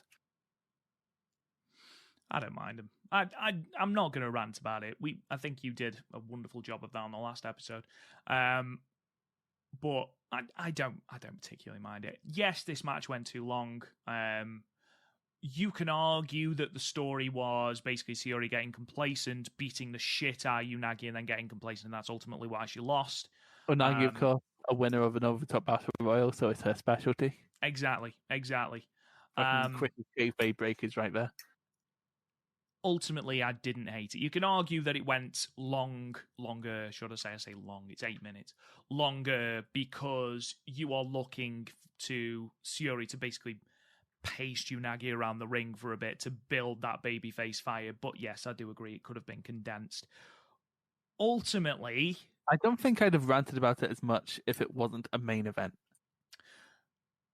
Yeah, the difficulty was, what potentially they should have done is have Utami and Shiori lower down the card. Then again, at that point, the problem is you've got second round matches and quarterfinals. Yeah, I think also the issue there is you'd then have to have Himika and May, which was worse than this be main event. So there wasn't really a good way to wrap this up, but also, I don't know, I feel there's other ways you could have done it. You say that though. At least, pardon me, the Mayu match ended with the return of Kaguma.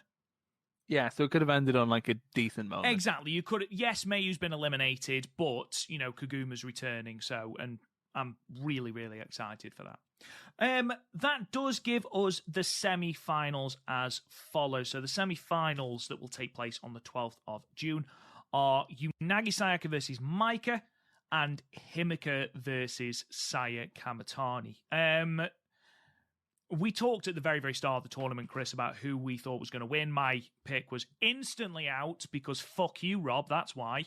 Inazumi. Who was my pick again? Shiri? I think your pick was... I think you said Shiori or Maika.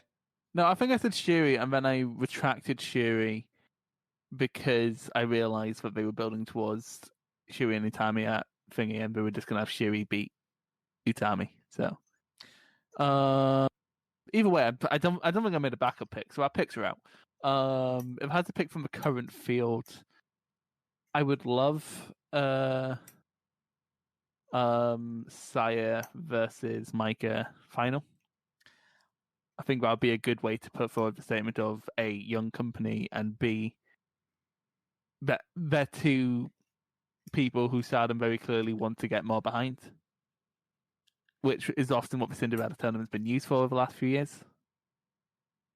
So, yeah. And also, it's either that or have fucking Unagi in the final.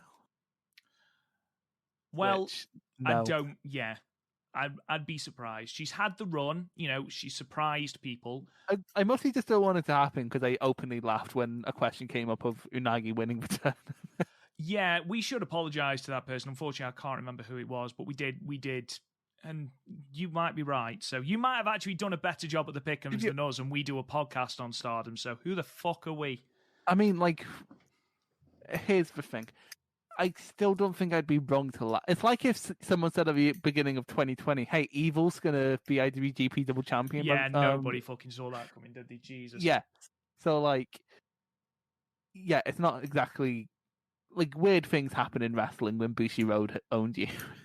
Yeah, it's not set in stone by any stretch of the imagination. A lot of people said Saya from the get-go. And if you believe what I do think it's going to be a Saya versus Micah final. I think you've made a good point there, Chris, about them being behind those two. You think about the 10th anniversary and the Budokan show. Stardom made a statement by having Micah main event the 10th anniversary show and Saya then headline Budokan. They're two big statements. To then have both of those in the final, the future of Stardom, it makes perfect sense. It wouldn't surprise me if Micah wins this. The only reason I say that is because Saya has a legitimate claim to the white belt anyway, having eliminated Tam in the first round. Now, that's flimsy reasoning, I understand that. And if Saya wins, don't get me wrong, I am in no way bothered by that at all. Whoever wins, assuming that it is a Saya versus Micah final, whoever wins that, I'm going to be happy with because it is, it's a future pick. If any, the four people that are in the semi-finals, I mean, they're all stars of the future. You look at, except for maybe Unagi, who's 31. I just realised I can still save my story from before where Utami runs through DDM before losing to Julia. If Himika wins. That's true. And then she'd only have to run through Natsupoi, which I think they'd just skip, but she'd run through the original quadruple of DDM, and then Julia will beat Utami. I think that could be good symmetry. It's what they do in a lot of places for faction-based booking. So, yeah, I wouldn't hate that. Imagine though if Micah wins, then beats Utami, and that's the power struggle in DDM. I'm not sure. I'm not sure Micah's ready. I don't think they put it on Micah before they put it on Julia, but. What a fucking people would have thought that about people would have thought that about Utami and Momo. That's a good point. That is a good point. But it would be a power struggle, wouldn't it? They've already sown those seeds of it, so it could work. I mean, we're assuming that if Micah wins, she'd go for the red belt. She might go for the white belt. Yeah, I think they want to break that trend though because it's been the white belt for the last 3 or 4 winners. Yes. No, 2 or 3, I think, not 3 or 4. No, Tony Storm went for the red belt. But then Arisa went for the white belt and became the best. Momo went for the white belt. Julia went for the white belt. Yeah, so you're right. Yes. You're right.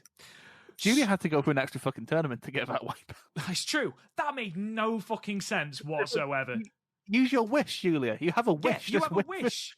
Your wish can't be just, I want to be in the tournament. Also, what fucking claim did Konami have? And she put forward the idea of the tournament. Fuck you, Konami. No, I won. That's why she put forward the idea. It's like, well, it's my idea. And if I have the idea, I should be in it. Just, we can all agree on that, right? Julie was like, no, it's mine. I'm wearing a dress. To be fair, in retrospect, isn't that how Naito got into the double gold dash because he suggested it? Because he suggested it, yeah. And then they were like, oh, you have to beat Taichi. Why is Taichi the gatekeeper of that tournament? Don't you respect that man's fucking name? Just out of interest, though, talking about that, does that mean if Taichi had beaten Naito, he'd have been in the double gold dash? Yeah. Absolute nonsense. And I saw Forrest Over talk about this, and he made a good point where if Jay White versus Naito and Ibushi versus Okada were just for standalone matches for those belts, no one would have batted the eyelid. So it wasn't a tournament more than it was just for winners the next day. Yeah. No, they called it a tournament and ruined it with booking. Yeah, the booking was flimsy to say the least. I kind of wish Taichi had won, but throw a proper spanner in the works, wouldn't it? I would have loved it. Taichi's a better fucking choice than Evil. Have we gotten to new? Let's move on. Let's move on. So as we said at the top of the show, it is my fault that we have been away so long, and in our absence, Stardom have run 12 fucking shows. Now, obviously, we're already at the hour and a half mark, so we're not going to be running through all these shows. What we're going to do, though, is from the 17th of April through to the 15th, which are the shows that I've seen not in full, but we're just going to highlight a couple of the matches that we watched, that we enjoyed, that we think you should go out of your way. If you like us, have missed some of the shows, you can go out of your way to go and watch as well. So, obviously, the first thing we want to do, Chris, there was 2 Goddesses of Stardom tag title defenses. The first of which was on the 2nd of May, the Golden Week Night 1. It was the main event, and Julia and Syuri defeated the Queen's Quest team of Azumi and Momo Watanabe in 20 minutes and 12 seconds with the Northern Lights bomb. This was fucking great, Chris. Yeah, it was kind of just what you'd want from it. Like, the Goddesses straps have been a bit meh this year, haven't they? Hold on, have a look at title matches by year. Yeah, like the first really good match for them was probably this year. Like everything else was kind of B and Konami. We started out with B and Konami, then Himeka and Maika. Their stuff was fine. Himeka and Maika, but like it was fine, but that was mostly an afterthought. Like their Torin and Saki match at Budokan, and then their match with Cosmic Angels, which went 18 minutes for staggering reasons, which I'll never understand. Then they lost that in the main event of Yokohama Cinderella in a boring, overly long, plodding match with a good ending that tricked people into thinking it was good. And then these last 2 matches have been the best matches for the belt all year. So, oh yeah, 100%, 100%. We spoke about, Chris, the Julia's backdrop suplex. The one she hits on Azumi here, Jesus Christ. Yeah. Also, I'm loving the Northern Lights bomb. It's one of my favorite moves. Oh, Julia hits it so well. Yeah, and it helps that she hits it on much smaller people. Yeah, she so has it looks like they crumple looks like they crumple as soon as they hit the ground. Yeah, this match kind of it's one of those ones where it's just like that's the thing about multi-mans. You don't really need a long runtime. It kind of just needs to bang for a short amount of time, and then everyone can get their shit in, which they did. Here, I'm glad that Syuri dropped the UFC top just because it was a bit on the nose. It's like, oh yes, I've been a cage fighter. What of it?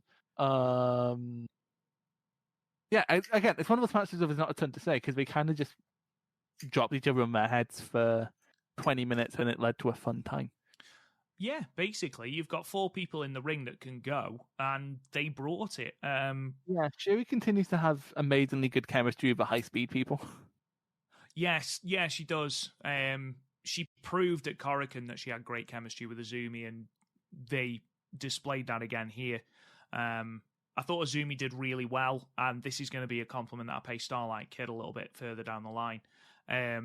Did really well as the babyface under fire from Syuri and Julia. And Julia and Syuri, who, by the way, I believe are referred to as Alto Livello Cabalewan, or ALK.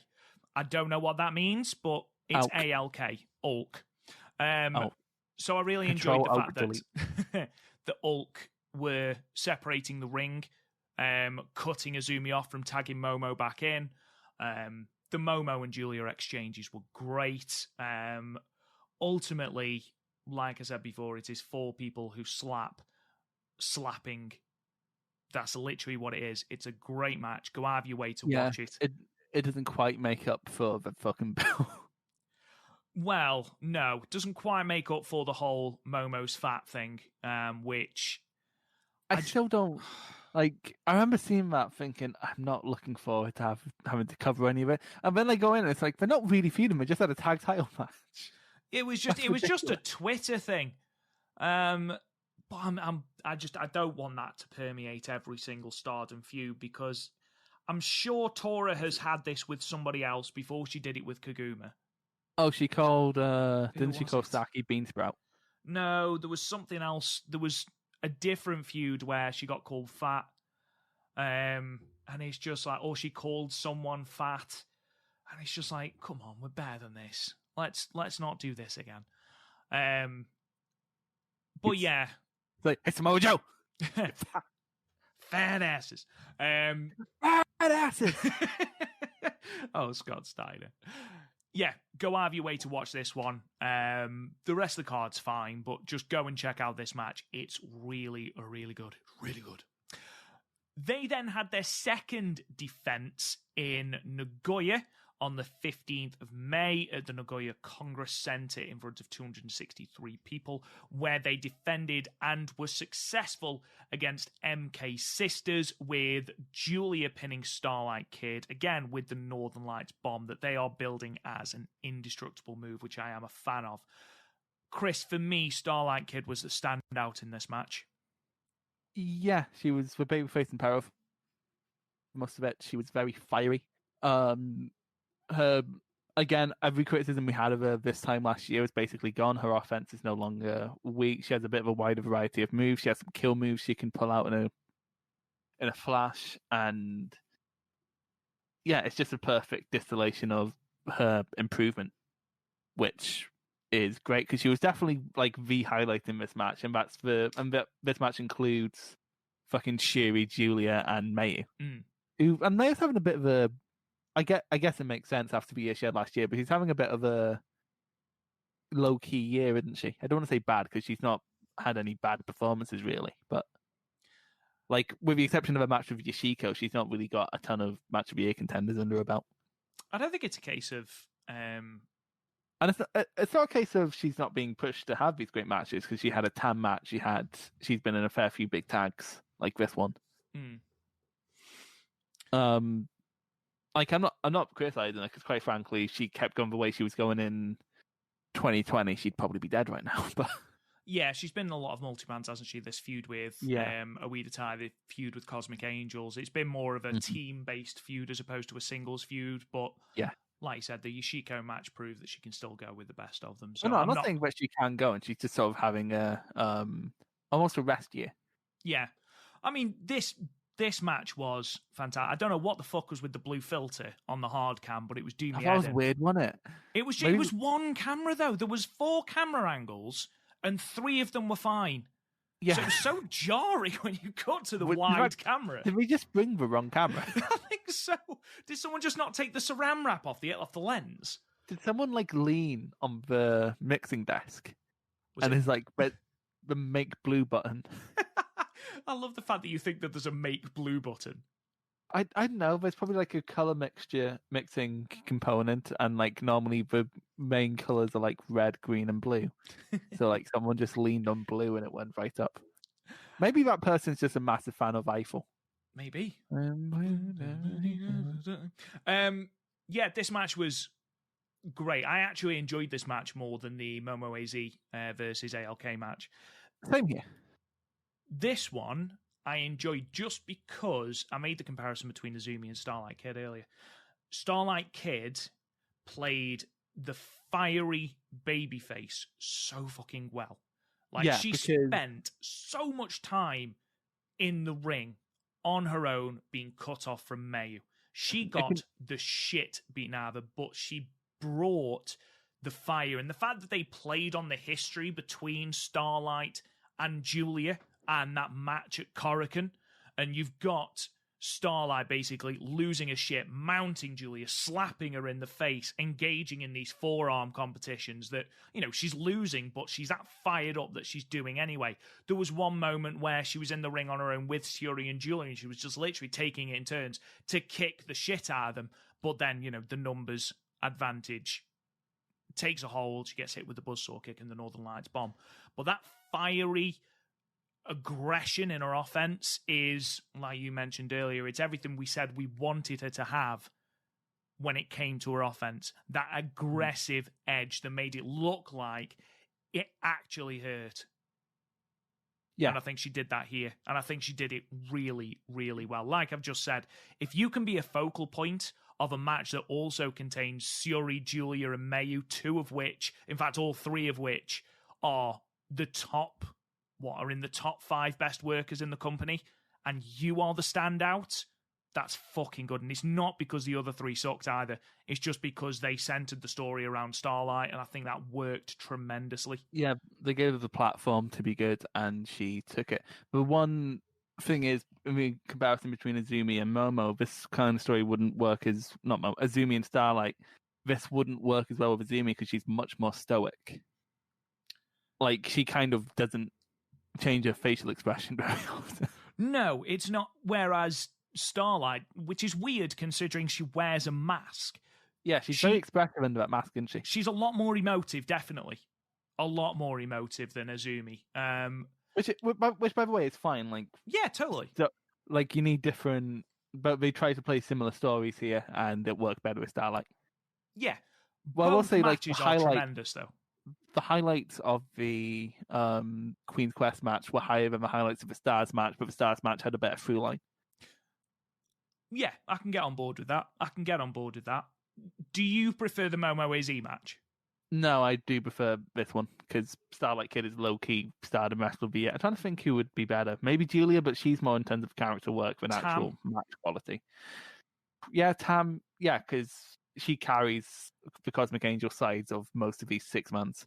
And speaking of... Well, yeah, just before we go into that, so you preferred... It would have been such a good transition. It would have been. Well done. We'll go back to it, I promise. What did you rate these two matches then? We'll start with the Momo Izzy versus... Well, I gave them both the same score. They're both 3 3/4 for me.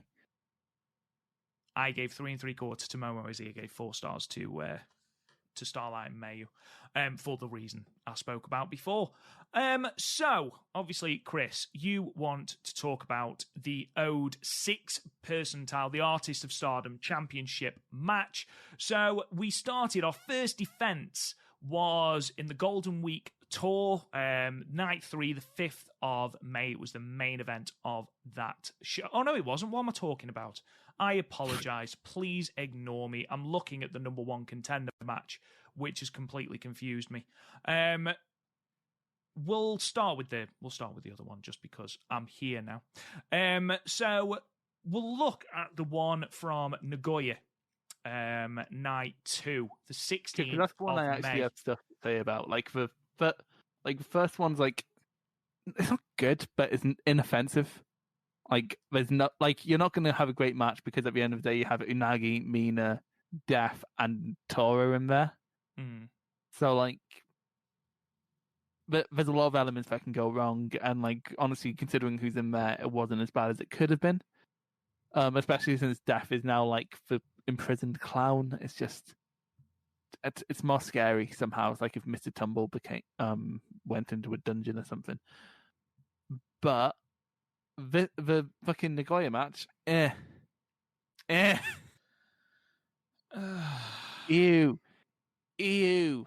Like, I'm sorry, but like, why do you keep making Mina and Unagi go long? Why? They're not there yet.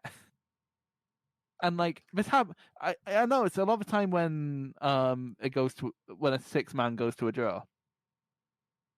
DDM's on one side of it, and it's because they don't want, and it's because DDM don't have a pin eater. Like, you have either champions in there, or Himika, who's a beast, or Micah, who's a beast, only slightly shorter. And like, they don't have enough in their repertoire to make half an hour interesting.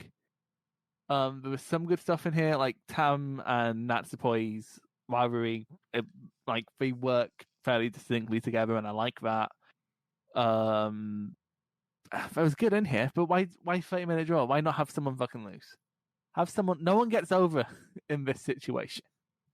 No one looks good coming out of this, and it's not even a case of, oh no, time limit draw. They're not going as crazy with time limit draws as they used to. Jesus. But it's like, I complain about length a lot, and it could lead people to think I hate long matches. When in reality, if I hated long matches, I'd fucking hate Goji Izaki's reign. The problem is, you need to look at who you have and decide whether or not that's going to make for a compelling half-hour match, which, I'm sorry, if Mina Shirakawa and Unagi Sayaka are in there, it's probably not going to lead to a very compelling 30-minute match. Honestly, when it comes to trusting people in this match to go 30 minutes, I don't trust any of them to go 30. You have Himika, who works best in short bursts. You have Natsupoi, who works short, explosive matches. You have Micah, who's one match who went remotely long as a singles match fell flat for me. You have Tam, who has never had a good long match. All her good matches are relatively short. Like, the one match I can think of of hers that went really long was the Julia match in, I believe it was the tournament, and that fucking sucked. And then you have Mina and Nagi who are still basically learning.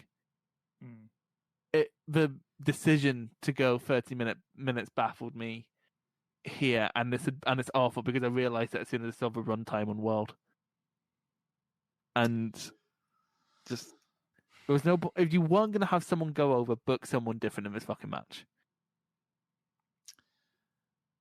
Yeah, they booked themselves into a corner, really, don't they, by putting them against Donna Del Mondo, because you've got Himeka, who's in the semi-finals. You've got Natsupoi, who's a champion. You've got Maika, who's in the semi-finals of the Cinderella Tournament. You want to keep them strong, but, you know, you obviously don't want to change the titles yet. But again, you're absolutely right. If that's the case, don't book them on the same...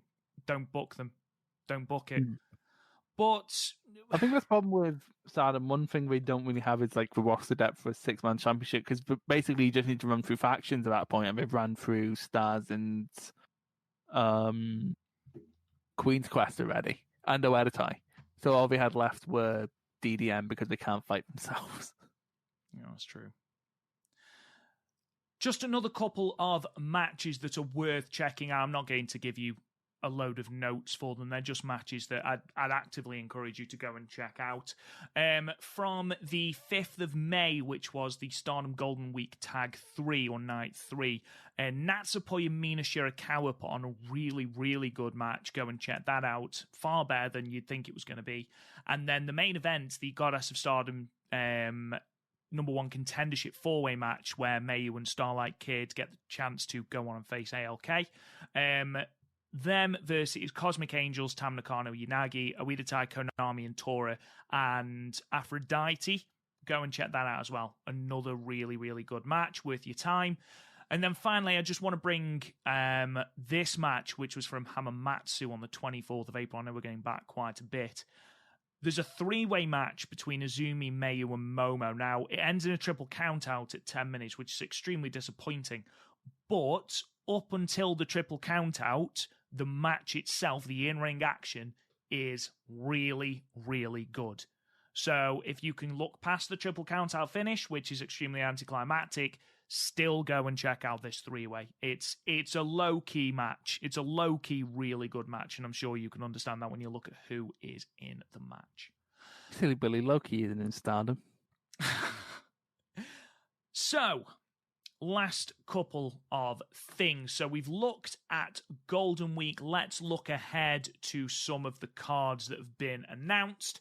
The show from the 5th of June from Nagata, we have got Kaguma versus Lady C in Kaguma's in-ring return. We have got Maika versus Mina Shirakawa versus Saki, and Saki's in-ring return, so that's good to see. We have got Tam and Unagi versus Azumi and Sayaka Matane. The match that I'm most excited about on this card, MK Sisters versus Momo and Utami. That should be a really, really good match. And then we close with 6-woman tag action, Julia Syuri and Natsupoi versus Natsuka Tora, Konami, and Ruaka. The 6th of June from Kanazawa, we have got Momo versus Lady C, Azumi versus Kaguma versus Ruaka. We have got another great tag match, MK Sisters versus Julia and Natsupoi. That should also be very good. Another great tag match, Aphrodite versus Syuri and Maika. Should be good. And then Tam, Mina, and Unagi versus Tora, Saki, and Konami. We've then got the card for the Korakuen Hall show on the 8th of June. Got the Future of Stardom tournament first round between Rina and Hina. This is Rina's in-ring return.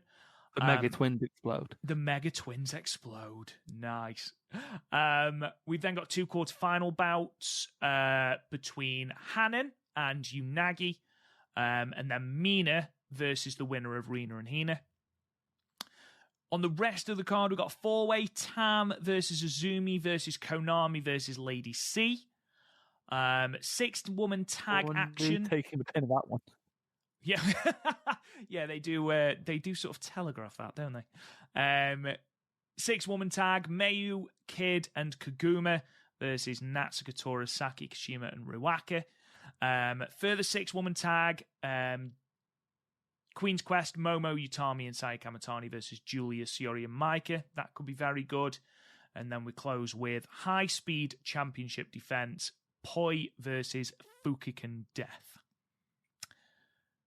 On that Korakuen card, then, Chris, anything that titillates you, gets your juices flowing, if you know what I mean. You're a disgusting man, Goodwin. Just okay. Thanks. That high-speed match looks fun. Yeah, I mean, if we're going off what Death Yamasan and Natsupoi managed to do in the short time they had in the Hanakimura Memorial show, they put on a really, really good little exchange. So, yeah, should be quite good there. Anything else? Rena for Future of Stardom Champion. Rena is not winning the Future of Stardom Championship. Much as I hate to disappoint you. You can't prove that. Well, I must admit, considering we said Unagi's not winning and now she's in the semi-final, maybe we should jump to conclusions. That would have been an awful evil company. Finally, then, so obviously I said before that the Tokyo Dream Cinderella show, which was supposed to be the 29th of May, the Ota City Gym cancelled it. They've moved it to the 12th of June, which is a Sunday, I believe. Let's have a look. It is a Saturday. So it's a Saturday. Is this going to be airing on, what's it called, Samurai TV? I don't know yet. I hope so. I hope so as well. It was nice when we did that last time. I enjoy watching them live. Yeah, if you are not yet part of our Discord, go and join our Discord. And we have, whenever they're on Samurai, we have little watch-alongs and we talk to each other through it.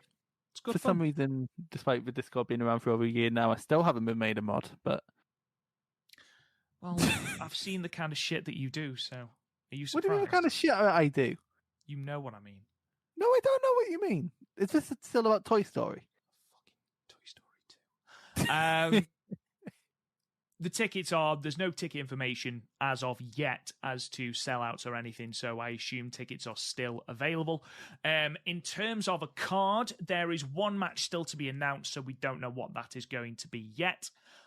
We've got a special... Hina versus Rena for the Future of Stardom Championship. I imagine it's the Future of Stardom Championship final. I imagine. There is a special 3-way tag match. Julia and Natsupoi versus Momo AZ versus Tam and Mina. So maybe it won't be the Future of Stardom Championship match. Oh no, it can't be, can it? Because Unagi's in the Cinderella semi, so it can't be that. She could pull double duty. Maybe, yeah, maybe. I mean, I don't know what evil person would wish that upon Unagi or the viewing audience. Double duty Unagi? Yeah, like fucking trying to pull a fucking Bret Hart in King of the Ring.